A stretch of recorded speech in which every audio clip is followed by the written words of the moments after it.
The OutboundSync API is officially in public beta.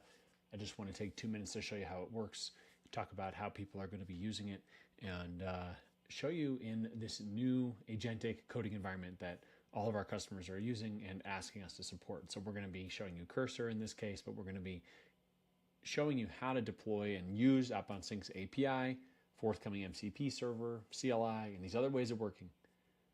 Because how people ship campaigns has changed a lot over the last 6 months or so.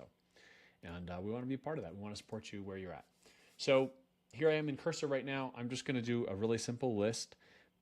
Pull my Colorado bakeries list from ZoomInfo. So I used ZoomInfo's GTM Studio, which I'll talk about in greater detail later, to build a list of Colorado bakeries for our fictional machine company. That's who we use for our testing data. It's hitting ZoomInfo's MCP right now. So I'm simulating like, hey, I'm ready to run a campaign. I've got my list ready to go, and it's going to pull it into the coding environment. Now, the next thing that we're going to do here is we're going to ask it to run a pre-flight campaign check before I import these into Instantly.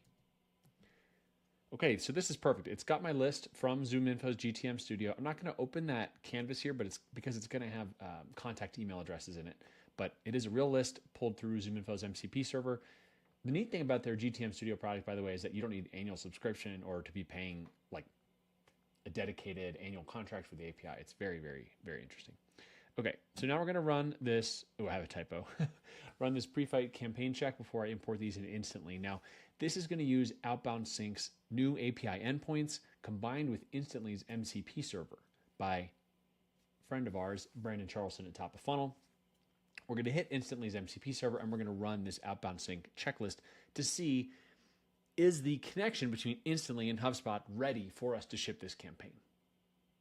Are there any things that we need to fix before we import these into Instantly to make sure that we add the data to our system of record correctly, we forward it to anywhere that needs to be forwarded, we have a block list in place to make sure that existing customers or important people or opt-outs don't get contacted? That's what we want to make sure. And we can even go into a deeper dive on how the OutboundSync integration is set up if we want to. Okay, so here's our report back. I'm going to close this canvas. Here's our report back. It says not ready to launch. OutboundSync itself is ready. The pipeline is healthy. The connection is ready. There's no additional destinations configured and no block list. Those are optional things. If we want to fix them, we can. It's up to us.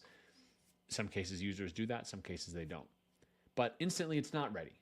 We need mailboxes in Instantly, and we also don't have a webhook connected in Instantly that's actually going to send that data to OutboundSync, and we're missing a campaign. So you can see that Grok is able to identify and define exactly what we need to do next. Because we're in Cursor, you can use a bunch of different models here, obviously. But I'll just jump over here and show you what it looks like in the docs. So this is OutboundSync's API documentation. We've got public health endpoints, public platform health endpoints that you can hit without a key. And then we've got these private endpoints that you can hit with an OutboundSync API key. And I'm really excited. We're going to be rolling out the API, webhooks, MCP server on every plan at no additional cost. So every user is going to be able to use OutboundSync's new kind of agentic workflows on every single plan, because this is just where people want to work. And so we want to meet you where you're at. And we're really, really excited about that. So a lot more coming soon. Stay tuned. Thanks for watching. Bye.